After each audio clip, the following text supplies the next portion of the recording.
सच्चित आनंद स्वरूप सदर्भात्मक खंडावरून आहे.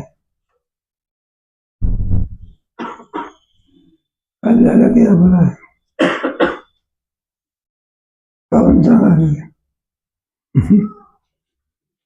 नाही आला म्हणजे परीक्षा कार्य म्हणत असतो. पुस्तक पाहून लिहा गेले. सदर्भात्मा कशावरून आहे? त्या बाधाची निवृत्ती होत नाही. ज्याची निवृत्ती होत नाही तर का तो काय असतो? सदरूप. आत्म्याची निवृत्ती होते का? म्हणजे किती मजा आहे ना. मजा आहे ते प्रिय. आत्मा तीन स्वरूप आहे, सद्रूप आहे. सत्यत्वम बाधराहित्यम. सत्य पदार्थाचा बाध होऊ शकत नाही. जगताचा बाध होतो म्हणून जगत अनित्य. अनित्यम सुखम लोकम.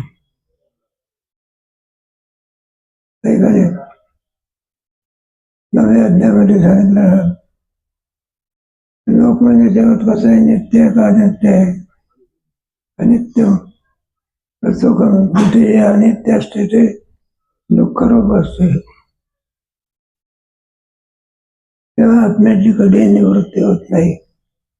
मग आत्मा असद्रूप नसून काय सद्रूप आहे. मग सत्यत्व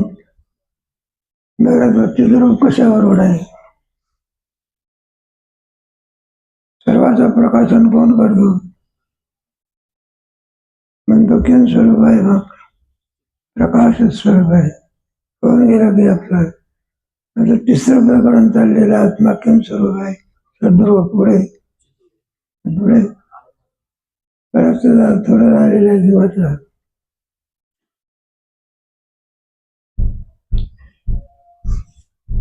जर आत्मा आनंदरूप नसेल तर विषय प्राप्तीने आनंदाचे भान होणार नाही व होतही नाही. अशी कल्पना करा की कोणाचा प्रिय पुत्र किंवा अन्य कोणी प्रिय मरण पावल्यामुळे अत्यंत दुःख होते. यावेळी दुसरे पुष्कळ अनुकूल पदार्थ प्राप्त असतात परंतु त्यापासून सुख होत नाही. कशावरून विषयाचा आनंद नाही? कल्पना सगळं काही आहे. श्रीमंत मनुष्य आहे, काय कंपनी आहे, काय आहे, करोडो रुपयाचा व्यवहार चालतो. पण त्याचा मुलगा जेवायला बसला, तार आली मोबाईल आला, तुमचा एकुलता एक मुलगा ऍक्सिडेंट मध्ये काय झाला, आता त्याला बळ लागते का? विषय नाहीत. आता विषय पूर्वीचेच आहे. मग वृत्ती अंतर्मुख होत नाही. अंतर्मुख झालेल्या वृत्तीमध्ये आत्मानंदाचं भान होत असते. तेव्हा सिद्धांत काही पूर्वी मरणाची वार्ता ऐकण्याच्या पूर्वी विषय आहेत का नाही? ते आनंद स्वरूप आहे. आणि बातम्या ऐकल्यानंतर विषयात बदल झाला का तेच आहे. मग त्याच्यापासून आनंदानं होताना दुःख का होते? पहिल्याच वृत्ती काय होत असते? अंतर्मुख झाली जाते. अंतर्मुख झालेल्या वृत्तीच आत्म्याचं भान होत असतं. म्हणून विषयामध्ये आनंद नसून कुठे आहे? आत्माचा आनंद स्वरूप आहे. आत्म्याच्या ठिकाणी तरी कुठून आनंद आला?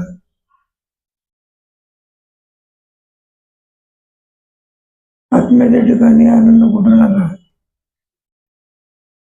त्याचं स्वरूप आहे. ते साखरेच गोडी कुठून आली? पंप लावून त्याचं काय आहे? हे बरोबर आहे. श्रीखंडात गोडी कुठून आली? आत्म्यात गोडी कुठून आली? तर त्याचा काय स्वभाव आहे चाललेला. यावरून आत्माच आनंदरूप आहे असे सिद्ध होते. आत्मसंबंधी ज्या वस्तू असतात त्यांची ठिकाणी प्रेम होते.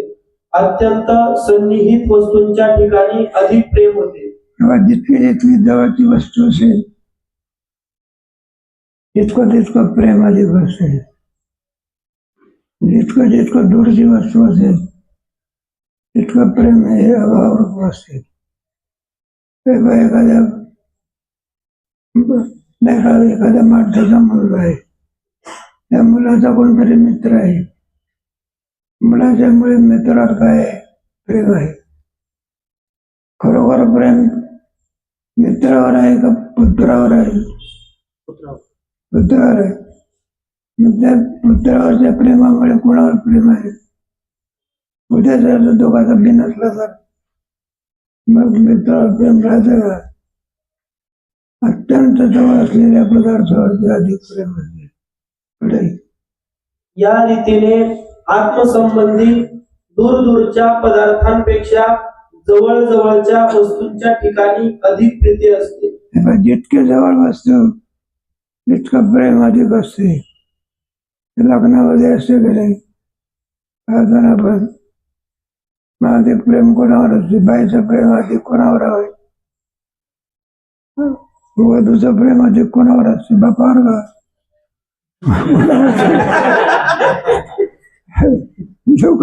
सुख असेल पतीवर असते. कोणावर? पतिव्रते जायचं प्रमाण माझ्या तुला प्रेम असते. घरामध्ये जर बिजंबे नसला, मालक जर सोडून जायला लागले तर बाई थांबत असते, बाई सोबत जात असते. अधिक जवळचं प्रेम. आत्मनस्तु कामाय देव सर्वं प्रियं भवी. या सर्वांमध्ये अधिक प्रेमाचा विषय कोण आहे? आत्मा आहे. स्वतंत्र प्रकरण आहे 12व्या पंचदशीमध्ये आत्मानंद म्हणतात. तेव्हा आत्मा परानंद परप्रेरणास्पदम देतात. प्रत्येक माणसाला आपण मरावं वाटत असतं का आपण जगावं वाटतं? मरण येते तो प्रश्न सोडून द्या, पण काय वाटत असते? यावरून कशावर प्रेम आलं? आत्म्यावर द्या. आत्माचा आनंद स्वरूप आहे. पुढे असे पहा की पुत्रद्वारा पुत्रमित्राच्या ठिकाणी प्रीती असते. ती प्रीती पुत्रमित्रापेक्षा पुत्राच्या ठिकाणी अधिक आहे. त्यापेक्षा आपल्या स्थूल शरीराच्या ठिकाणी, त्या स्थूल शरीरापेक्षा सूक्ष्म शरीराच्या ठिकाणी अधिक प्रीती आहे.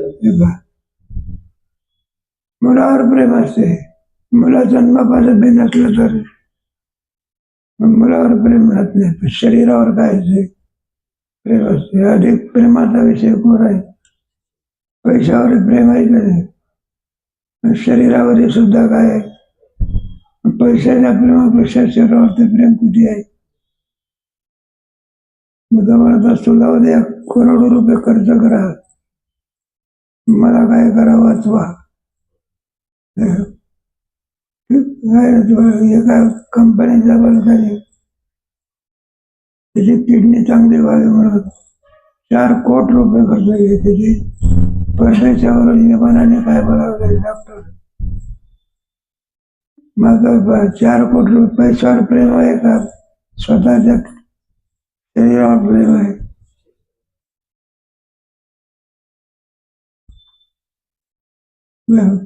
अत्यंत प्रेमाचा विषय असतो तोच आनंद स्वरूप असतो. पंचदशी ग्रंथामध्ये पुष्कळ आहे. पुढे पुत्रमित्रादी दूरच्या पदार्थांपेक्षा सूक्ष्म शरीर अत्यंत जवळ आहे. स्थूल शरीर, दुसरं कोणतं? सूक्ष्म शरीर. कल्पना करा एखाद्याने दगड मारला तर दगड आपल्याला लागणार, डोळ्याला लागणार. डोळ्याला लागू नये म्हणून तो असा हात करतो. काय करतो? दगड कुठं लागला पाहिजे? हाताला. म्हणजे डोळ्यावरती हातापेक्षा प्रेम कसं आहे? अधिक आहे. पुढे कारण त्या आत्म्याचा आभास आहे, अन्य ठिकाणी नाही. म्हणून आभासद्वारा आत्म्याचा सूक्ष्म शरीराशी संबंध आहे. त्या सूक्ष्म शरीराशी स्थूल शरीराचा संबंध आहे. स्थूल शरीराद्वारा पुत्राशी संबंध आहे आणि पुत्रद्वारा पुत्रमित्राशी संबंध आहे. जितकं जितकं जवळचं तितकं तितकं अधिक जो म्हणजे असेल तर आपल्या शरीरावर ते जीवावर प्रेम अधिक असतं. त्याची गोष्ट सांगतात ना, माकडे होती बा. आता बिरबल आणि बादशाह ते माकडीच्या पिलावरती काय करायची, प्रेम करायचे. कधी डोक्यावर घ्यायचे, कधी काय घ्यायचे. मग त्या बिरबल बादशाह म्हणायला लागला, बाग मला बिरबल त्या वानराचं प्रेम वानराच्या पिलावर किती आहे बघा. मग सर्वात प्रेमाचा विषय मुलगा आहे. कोण आहे? मुलगा. बिरबलने सांगितलं, मला सरकार त्या मुलावरती प्रेम आहे तिचं, पण त्यापेक्षा शरीरावर प्रेम काय अधिक आहे. नाही म्हणाले, मुलावर प्रेम अधिक आहे. राजा म्हणतो मुलावर प्रेम अधिक आहे, आणि बिरबल म्हणतो मुलापेक्षाही शरीरावर प्रेम काय जीवावर अधिक आहे. सिद्ध करून एक टाकलं, त्याच्यामध्ये भरपूर पाणी होतं. आपलं पाणी रिकामं होतं, त्याच्यात कोण सोडलं, तेव्हा नाही तिचं पिलू आणि वाटेल, आणि टाक्यामध्ये पाणी सोडायला काय केली, पाईप लावला. ते पाणी जसं जसं येईल तशी तशी ती माकडी त्या पोराला काय करायला येते. बघा वानरापेक्षाही सुद्धा फिरत आपल्या काय पिलावरती प्रेम काय. शेवटी आणखी त्या पाणी कुठपर्यंत आलं, माकडीच्या गळ्यापर्यंत आलं. माकडीने पिलू कुठे घातलं. बघा म्हणायला लागले, वानरीपेक्षा तिच्या पिलावरती प्रेम काय. आणि ज्या वेळेला ते पाणी तिच्या नाकात तोंडात जायला लागले. कुणाच्या? वानरीच्या. तिला वाटला तर मारतो नाही. लगेच पायाखालचं पिलू घेतलं ना, त्याने डोक्यावरचं पिलू घेतलं, कुठे ठेवलं, त्याच्यावर उभी राहिली. यावरून सिद्ध काय झालं,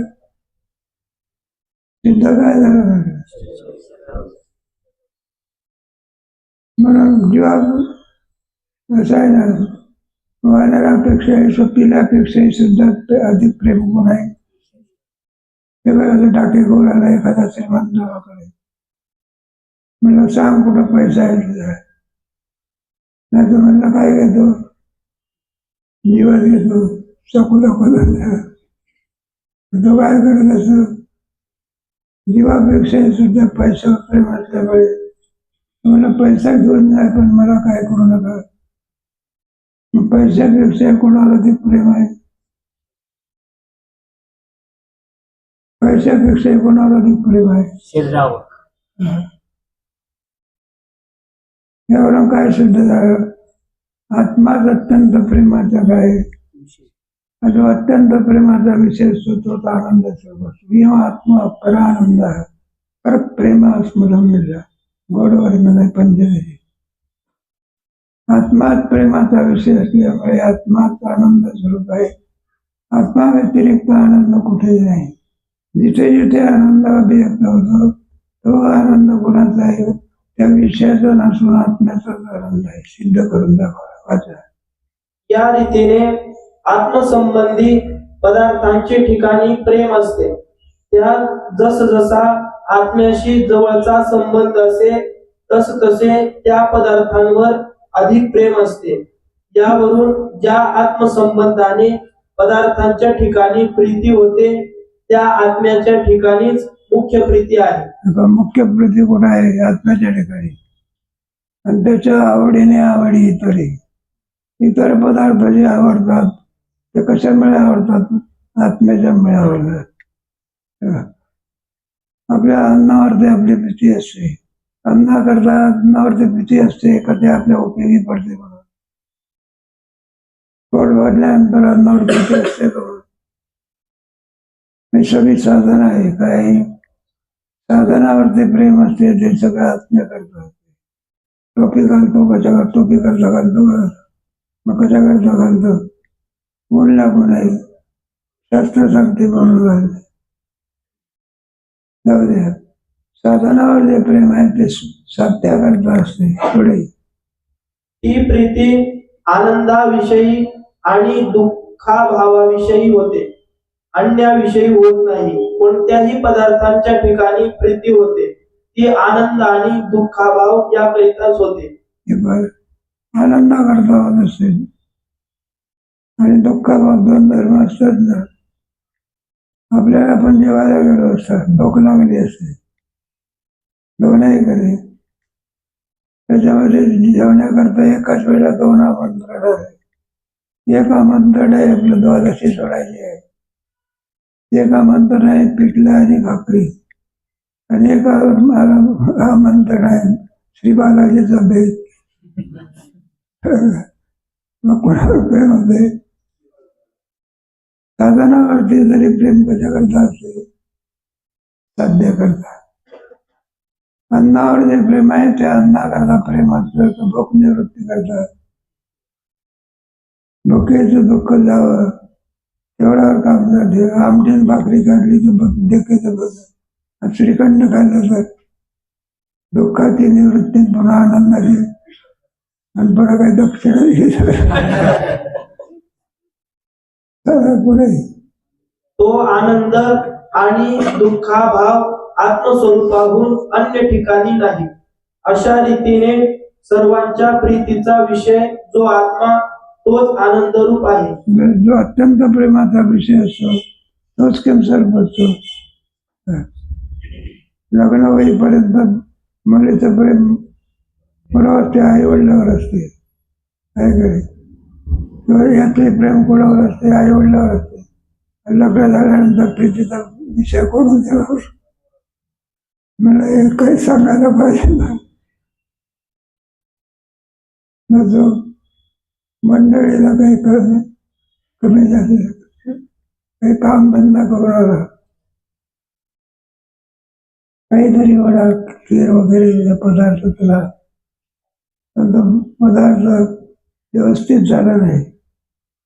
तो आईला म्हणत असतो, म्हणलं आज काय झोपली होती का तू, कशी किरकिरी काय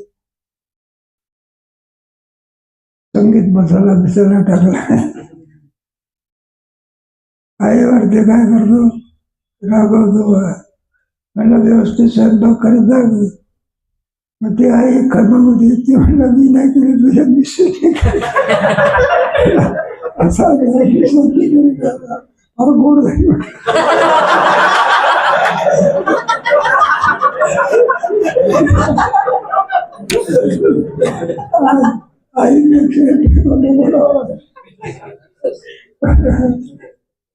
अत्यंत प्रेमाचा विषय होत असतो. आणि दुःखाभावरूपही तोच आहे. जसा कल्पित सर्पाचा अभाव रज्जुरूप असतो, तसा कल्पित दुःखाचा अभाव आत्मरूप आहे. कल्पित पदार्थाचा अभाव अधिष्ठान रूप असतो. ही गोष्ट प्रथम तरंगाच्या शेवटी सांगितलीच आहे. या एकंदर विचारावरून आत्मा आनंद स्वरूप आहे हे सिद्ध होते. सिद्ध झालं. दुःख आहे का तिथे? साखरेच्या ठिकाणी कुठं आंबटपणा असतो का, कडूपणा असतो का? कारव्याच्या ठिकाणी कुठं गोडी असते का? मग कारव्याच्या ठिकाणी गोडीचा काय अभाव आहे? साखरेच्या ठिकाणी गोडीचा काय भाव आहे, स्वरूप आहे. तसं आत्मस्वरूपाच्या ठिकाणी दुःखाचा काय, दुःख जे काहीच नाही, स्वप्न आहे. आत्मस्वरूपाच्या ठिकाणी दुःखाचा काय अभाव आहे, आणि आत्माच स्वरूप आहे, आनंद. तिकडे आत्मा कसा असतो, दुःखाला कारण असतो का आनंदाला कारण? गोडी आणावी लागते की आहे. म्हणून आत्मस्वरूपाच्या ठिकाणी दुःखाचा अभाव आहे. आत्माच प्रेमाचा विषय असल्यामुळे तोच आनंद स्वरूप आहे. म्हणून आत्मा सद्रूप चिद्रूप आणि आनंद स्वरूप आहे. पुढे न्यायमतात आनंद आत्म्याचा अनित्य असा एक गुण मानतात. आत्म्याचे ठिकाणी आनंद नित्य नाही, कारण अनुकूल विषय आणि त्यांची साधने इंद्रिये यांच्यापासून आनंद उत्पन्न होतो हे प्रत्यक्ष आहे. नाही आहे का समजतं? नाही आहे कसा आत्मजड आहे. ते झाल्यानंतर व्यवस्थित अभ्यास करा न्यायशास्त्राचा. न्यायशास्त्रामध्ये आत्मा जड स्वरूप आहे. ज्ञान नावाचा गुण असतो. तो गुण झाला म्हणजे त्यांचा आत्मा चेतन स्वरूपात असतो. तेव्हा न्याय दर्शनकार लोक आत्म्याचं स्वरूप आनंद मानत नाही, आत्म्याचा गुण मानतात. काय म्हणतात? तो गुण कधी येतो आणि कधी जात असतो. सदैव आगमापायीना नित्यार्थम तितिक्षस्व भारत. आपल्या ठिकाणी दुःख येतं कधी कायमचं राहतं का? तापाला तर उठणं होत नाही, पण ताप गेला म्हणजे उड्या मारतो. म्हणून ते लोक काय करतात? आत्म्याच्या ठिकाणी आनंद नावाचा गुण मानतात. ते कोणाचं मत आहे? नाही आहे का? हे त्यांचं आत्मत्व स्वरूप आहे, जड स्वरूप आहे. आणि आपल्या वेदांतामध्ये आत्म्याचा गुण नसून आनंद हे आत्म्याचं काय स्वरूप आहे. इतका फरक आहे. न्यायशास्त्राचा सांगितलं तुम्हाला. न्यायामध्ये सुद्धा आत्मविचार केलेला आहे ना. न्यायाचा आत्मा एक आहे का अनेक आहे? आत्मा एक मानला तर जितके जीव तितके काय असे आत्मे मानले. परिच्छिन्न आहे का व्यापक आहे? व्यापक आहे. म्हणून कोणत्या शरीराचा कोणता आत्मा हे निर्णय होऊ शकत नाही. म्हणून आत्मा एक असून व्यापक आहे. न्यायाप्रमाणे आत्मे अनेक नसून काय नाही, मग जड स्वरूप नाही. पुढे म्हणून आनंद आत्म्याचा अनित्य गुण आहे, परंतु हे म्हणणे बरोबर नाही. हे पहा, कुणाचं मत खंडित केलं नाही आहे काय? आनंद हा आत्म्याचा काय गुण आहे. गुण गुणीच्या ठिकाणी कधी असतो आणि कधी नसतो. एखादं फुल असेल प्रारंभी त्याच्या ठिकाणी सुगंध असतो, आणि 2-3 तास निघून गेले ना वारा आला थोडा, तर त्या फुलावरचा सुगंध काय होतो? निघून झाला. वाळलेल्या फुलाच्या ठिकाणी सुगंध असतो का? मग सुगंध आत्म्या फुलाचा काय गुण आहे की नाही? बरे तुम्ही फुल चोळून टाकला तर सुगंध येत असतो का? चोळून या पुष्पाचा परिमळ बरोबर आहे म्हणला. तेव्हा गुण हा गुणाच्या ठिकाणी कधी असतो आणि कधी नसतो. नाही एखाद्या मतामध्ये आत्म्याच्या ठिकाणी आनंद नावाचा गुण आहे, स्वरूप नाही. आणि वेदांतामध्ये काय फरक आहे?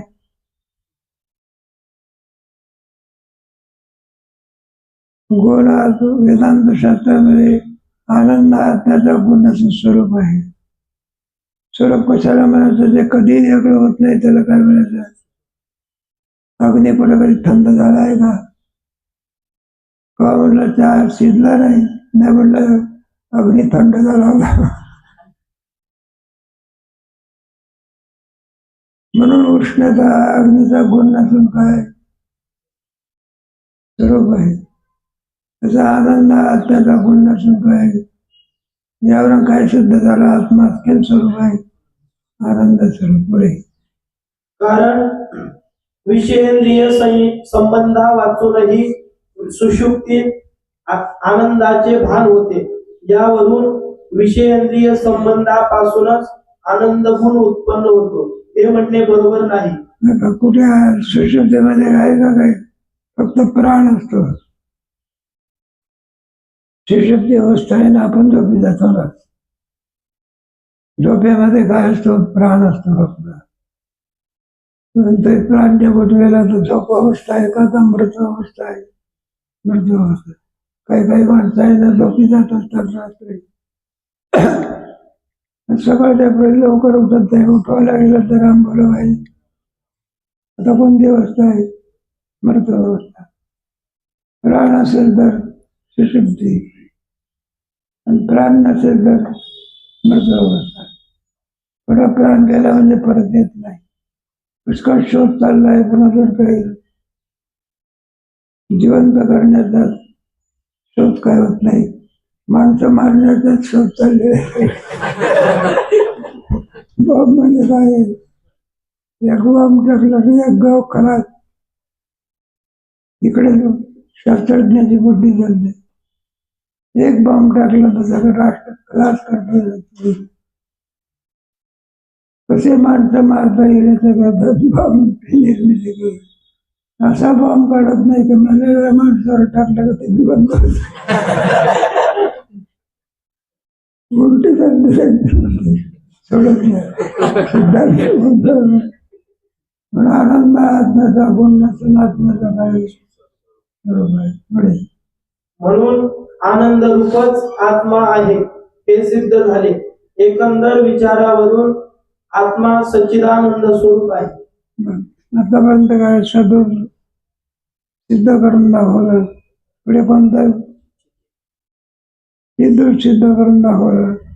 आणि पुढे कोणता करतो आनंदाचं. महात्मा सद्रूप कसा आहे त्याची निवृत्ती कधी होत नाही. चिद्रूप कसा आहे तो सर्वांचं काय करतो प्रकाशन करतो. आनंद स्वरूप कसा आहे तर सर्वांमध्ये अधिक प्रेम गोडावर आहे. म्हणून आत्मा सद्रूप आहे पुढे चिद्रूप आहे पुढे पुढे सत चित आनंद हे भिन्न आहे की काय याविषयी शंका व समाधान. बघा प्रश्न त्याला म्हणलं का आहे मान्य आहे आम्हाला आत्मा सद्रूप आहे चिद्रूप आहे आनंद स्वरूप आहे. पण ते आत्म्याचे अवयव आहे का असा प्रश्न. एक काहून भिन्न आहे का. एका सद्रूप वेगळं चिद्रूप वेगळं आणि आनंद स्वरूप वेगळं. दुसरं भिन्न नाही. जे सत आहे तेच काय आहे चिद आहे. जे चिद आहे तेच कोण आहे का. एखादा आंब्यावरती रंग असतो तो रंग आणि गोडी भिन्न आहे का मग काय का. आपण एखाद्या पदार्थाचा सुगंध घेत होतो. सुगंध त्याच्याहून काही फुलाहून सुगंध वेगळा नाही सुगंधाहून वेगळं नाही. सुगंध पाहिजे असेल तर काय आणा लागते का मोगऱ्याची पानं का. सुगंध करता कोण पाहिजे. फुलावरून सुगंध वेगळा नाही सुगंधावरून कोण वेगळं नाही. फुलावरचा सुगंध काढता येतो का.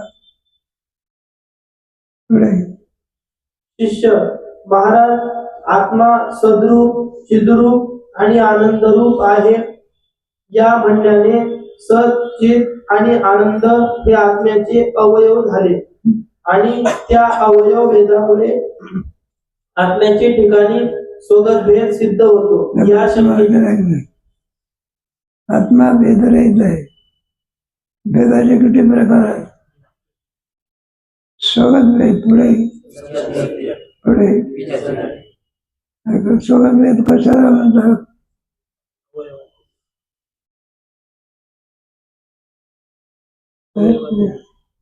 सहाव्या पदार्थामध्ये कोणता भेद असतो. हाताचा पायामध्ये फरक आहे की नाही. हात वेगळा पाय कोणता भेद आहे. हात स्वगत आहे. एका झाडाचा दुसऱ्या झाडाचा कोणता भेद आहे. आणि झाडावर भिंतीचा कोणता भेद आहे. आत्म्याच्या ठिकाणी तिन्ही प्रकारचे काय नाही. तसा आत्मा सद्रूप आहे. जो सद्रूप आहे तोच किम स्वरूप आहे. चिद्रूप आहे जो चिद्रूप आहे तो किम स्वरूप आहे. आनंद स्वरूप आहे. सच्चिद आणि आनंद हे त्याच्याहून भिन्न असून त्याचं स्वरूप आहे. वाचा श्री गुरु बाबा रे ते सत चित आणि आनंद एकच आहे परस्परांहून भिन्न नाहीत. जर ते आत्म्याचे गुण असते तर परस्पर भिन्न असते. हे पहा मग स्वरूप आहे ते. पांढरेपणा आणि साखर याच्याहून भिन्न आहे का. साखर कशी असते पांढरी असते आणि तिच्यामध्ये काय असतं पांढरेपणा काढता येतो का साखरेचा. मग गोडे आणि साखर भिन्न आहे का एकच आहे. एकच आहे. जे सद आहे तेच चित आहे. जे चित आहे तेच काय आहे आनंद स्वरूप आहे. आणि तो आत्माच व्यापक स्वरूपाचा आहे. आत्मा ब्रह्माहून भिन्न नाही. पुढे सिद्ध करायचं आहे. पुढे ते आत्मस्वरूप आहेत म्हणून भिन्न नाहीत. श्रोत्यास आत्मस्वरूपाचे ज्ञान करून देण्याकरिता वेदाने आत्मा सच्चिदानंद रूप आहे म्हणून सांगितले. म्हणजे भिन्न नाही. शरीरावर अवयव काही नाही, मग भिन्न नाही. ऐकले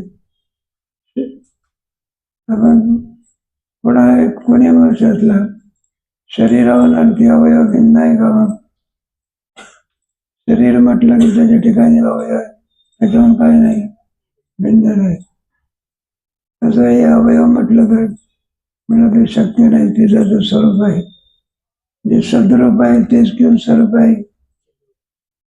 चिद्रूप आहे, जे चिद्रूप आहे तेच काय आनंद स्वरूप आहे. ते त्याच्या सच्चित आनंद का म्हणायचा? ते अमृतानुभव आहे. आत्मा असत नाही हे सांगण्याकरता कोणता शब्द वापरला? सद्रूप. असताची आवृत्ती सतमनो आले स्तुती, जडाचे विश्रांतीची दैशी अमृतानुभव आहे. आत्मा असत नाही हे सांगण्याकरता कोणता शब्द वापरला? सद्रूप. आत्मा जड स्वरूप नाही याच्याकरता श्रुतीने कोणता शब्द वापरला? चिद्रूप. आत्मा दुःख रूप नाही आपण सांगण्याकरता कोणता शब्द वापरला? आत्मा हा या शब्दाला विषय होत नाही, कारण सच्चिदानंद व आत्मा त्याहून भिन्न नाही. म्हणजे या पदावाने सुद्धा आत्म्याचा संसार आहे. पण ज्ञान करून द्यायचं झालं तर काहीतरी उपाधीच्या द्वारा ज्ञान आहे का? सगळे बोडक्या रूपमध्ये विद्यार्थी, सगळे 10-5 विद्यार्थी आणि टकोई होती. एकच मुलाने काय टोपी घातलेली होती.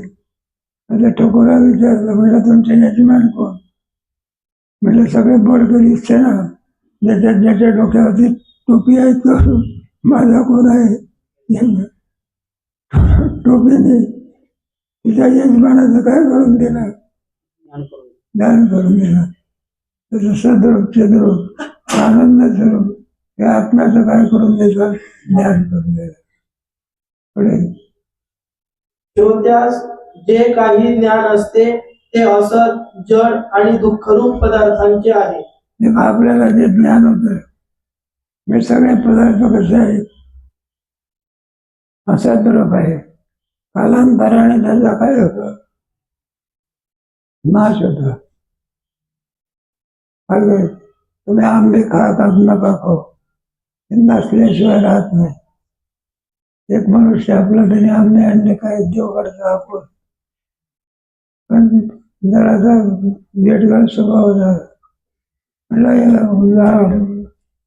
महागाचे आंबे आणले, 5-10 रुपयाला एकच आंबा.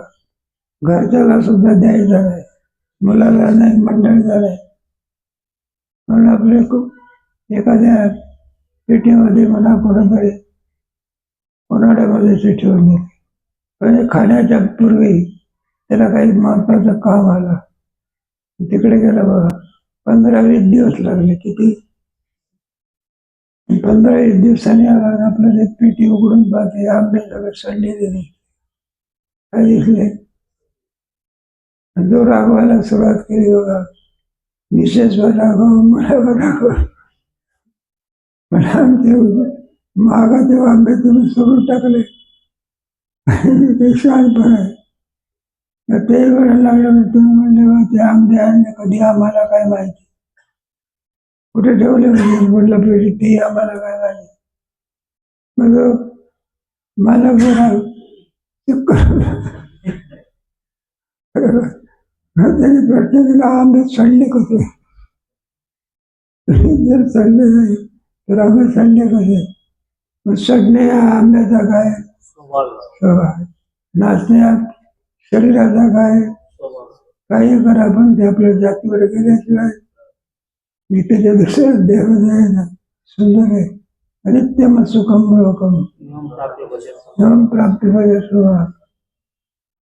तुमच्या श्लोक आहे ना दुसऱ्या अध्यायामध्ये, नाचतो विद्यते भाव उभयोरपि दुर्ग्रंथात अविनाशी तद्विद्धी येणं सर्व. पण अविनाशी स्वरूप कोण आहे? आत्मा. आणि तद्विधी सिद्ध हे सगळे कसे आहे? राखा काही करा, किती तेल लावा का काही करा, शेवटी केस पांढरा झाल्याशिवाय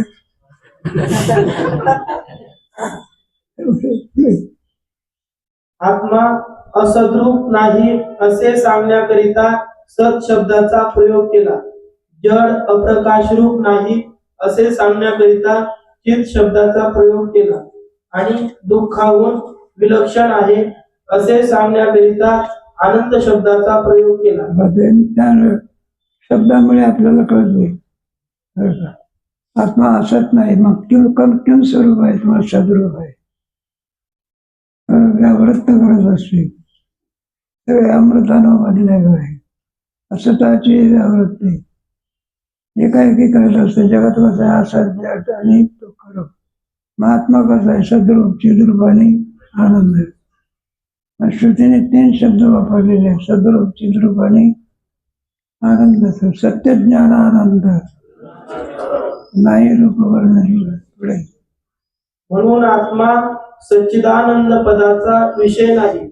सत चित आनंद ही पदे असत जड दुःख यांच्या निषेधाकरिता आहेत. पण आत्मा सद्रूप आहे म्हणण्यामध्ये तात्पर्य नाही. महात्मा सद्रूप आहे कशा करता म्हणायचं, म्हणजे असत पदार्थाचा ज्ञान होण्याकरता नाही का. म्हणला अग्रत सज्जन आहे हे कशा करता सांगायचं. चोर चोरी करतात बरोबर. म्हणला हा ते चांगला माणूस आहे कशावर करू. म्हणला चोरी करीत नाहीत म्हणून असं कसं सज्जन तुका म्हणायचे ते नाही बरं. सज्जनापासून पाहता अवगुण चंदनाचे हात परिसा नाही दिन दीपा नाही पाठी पोट्या सर्वांगी साखर कडून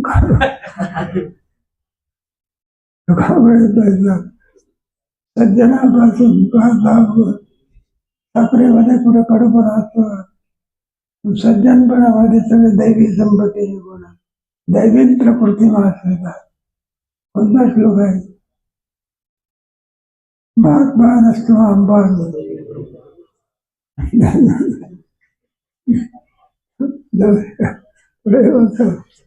जसा अग्नी उष्णता व प्रकाशरूप आहे, परंतु उष्णता प्रकाशाहून किंवा प्रकाश उष्णतेहून भिन्न नाही, त्याप्रमाणे सत चित आनंद ही परस्पराहून भिन्न नाही, एकरूपच आहे. उष्णते अग्नी भिन्न नाही ना, अग्नी कोण भिन्न नाही. उष्णता टाकून कुठं अग्नी बसू. किती जरी आणखी थंड पदार्थ ठेवला तरी अग्नीच भाजणे हा अग्नीचा धर्म आहे. उष्णतेला टाकून अग्नी नाही, अग्नीला टाकून उष्णता नाही, आनंदाला टाकून आत्मा नाही, आत्म्याला टाकून काय नाही, भिन्न नाही. म्हणून आत्मज्ञान स्वरूप आहे. तसाच सच्चिदानंद रूप आत्मा आहे. शास्त्रात ब्रह्माचे लक्षणही सच्चिदानंद रूप सांगितले आहे. म्हणून आत्मा ब्रह्मस्वरूपच आहे. आता सिद्ध ब्रह्मही कसं आहे, सच्चिदानंद स्वरूप आहे. आत्माही कसा आहे, म्हणजे आत्मा ब्रह्मांड भिन्न नाही, ब्रह्मांड कोण भिन्न नाही, आत्मा भिन्न नाही. आत्मा ब्रह्मांड का भिन्न नाही, पुढचा विषय आहे. तो विषय कधी सांगू. पण आत्मा कसा आहे, सद्रूप. पुढे त्याची निवृत्ती होत नाही म्हणून तो सद्रूप आहे. सर्वांचं प्रकाशन करतो म्हणून चिद्रूप आहे. सगळ्याच्या प्रेमाचा विषय असल्यामुळे आनंद स्वरूप आहे. असा सद्रूप चिद्रूप आनंद स्वरूप आत्मा परिच्छिन्न नसून व्यापक आहे. तो सर्वागती रामध्ये आधी विद्या विनय संपन्ने ब्राह्मणे सुनीचे समापेश पंडिता समदर्शिना. तोच आत्मा ब्रह्मरूप कसा आहे त्याचा विचार कधी करू.